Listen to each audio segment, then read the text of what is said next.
नमस्कार दोस्तों, जय हिंद जय भारत। आज इस वीडियो में हम कवर करेंगे रिन्यूएबल एनर्जी टेक्नोलॉजीज़ के कोर्स आउटकम 1 का एनर्जी ऑडिट रिपोर्ट फॉर्मेट।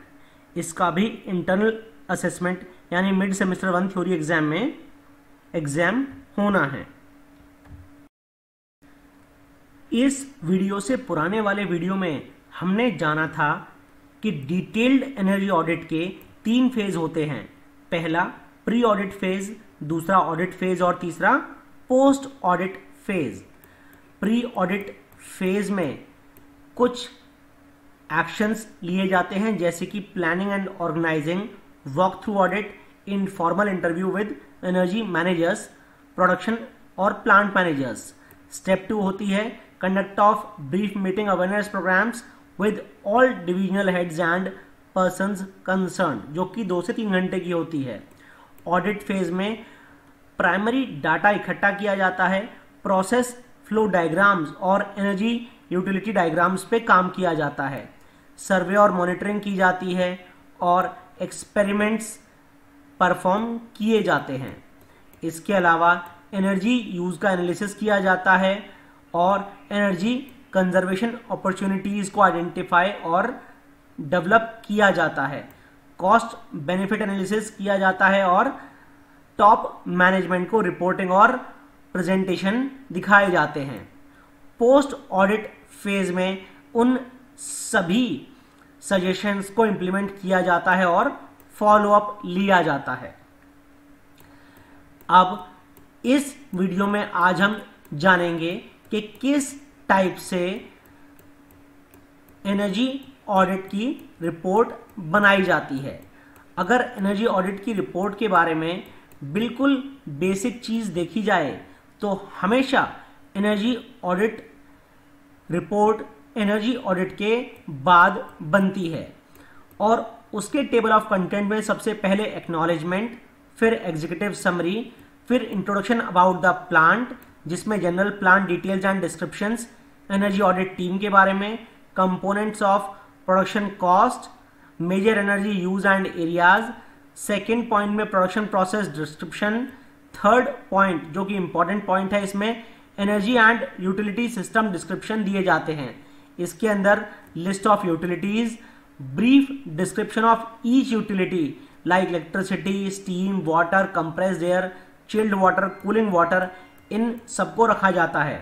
उसके बाद detailed flow, process diagram and energy and material balance तैयार किया जाता है। यहां पर जो भी टेम्परेचर, प्रेशर्स का या फ्लो रेट का जो भी मूवमेंट हो रहा है या वेरिएशंस हो रहे हैं इनपुट आउटपुट स्ट्रीम्स में, उनके फ्लो चार्ट बनाए जाते हैं। पूरी इंडस्ट्री का वाटर बैलेंस बनाया जाता है।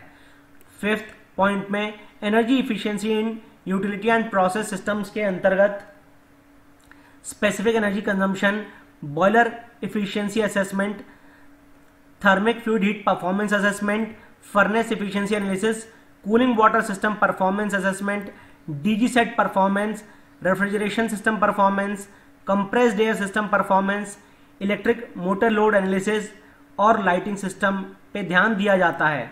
6 पॉइंट में आता है energy conservation options and recommendation. यहां पे पूरे के पूरे ऑप्शंस रखे जाते हैं कि अगर कोई कंपोनेंट हमें या फिर कोई मशीन हमें चेंज करनी है तो कितनी इन्वेस्टमेंट कॉस्ट आएगी, उसकी वजह से एनुअल सेविंग्स कितनी होंगी और पेबैक पीरियड क्या होगा। एनेक्चर्स में एनर्जी ऑडिट वर्कशीट्स, इंस्ट्रूमेंट्स और वेंडर्स और अदर टेक्निकल डिटेल्स अटैच रहती है। नॉर्मली जो समरी रहती है वो इस फॉर्मेट में रहती है। जो एनर्जी सेविंग मेजर्स की प्रायोरिटी और टाइप्स है वो इस टाइप से यहाँ पे दर्शाए जाते हैं। कोई इंस्ट्रूमेंट अगर सस्ता है तो उसमें लो इन्वेस्टमेंट में आएगा, कोई इन्वेस्टमेंट बिल्कुल नहीं होनी तो नो इन्वेस्टमेंट आएगा, जैसे कि हाउसकीपिंग वगैरह में। और अगर इन्वेस्टमेंट हाई है तो यहाँ पर उन की डिटेल्स स्पेसिफाई की जाती है। सबसे पहले जैसे reporting format for energy conservation recommendations के लिए टाइटल ऑफ रिकमेंडेशन है combined DG set cooling tower with main cooling tower. Existing system का डिस्क्रिप्शन यहां दिया जाता है। प्रपोज्ड सिस्टम यहां लिखा जाता है।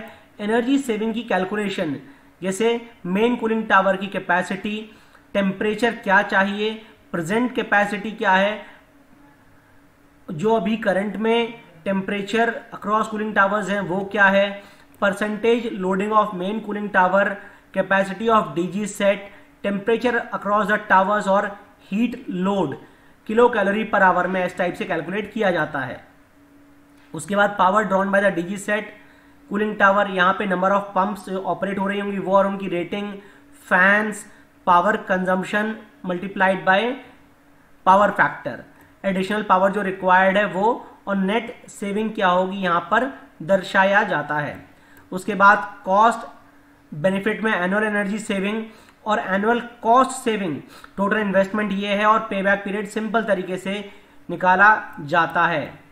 यहाँ पर ध्यान देने वाली बात यह है कि जब कैलकुलेशन किया जाता है तो उस कैलकुलेशन में पेबैक पीरियड बहुत ज़्यादा इंपॉर्टेंट रोल प्ले करता है।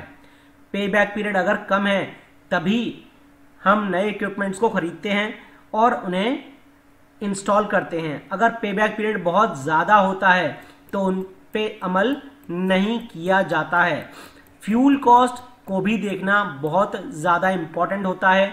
जो भी आप रॉ मटेरियल या फिर फ्यूल परचेज कर रहे हैं उन सबको भी कैलकुलेशन में लिया जाता है। इसके अलावा हमेशा फॉलोअप लिया जाता है कि आपकी जो भी आपने नई मशीन्स या नए मेजर्स लिए हैं वो सब अप टू द मार्क हैं या फिर नहीं हैं। इस टाइप से डिटेल्ड एनर्जी रिपोर्ट बनाई जाती है। आज इस वीडियो में बस इतना ही। जय हिंद, जय भारत।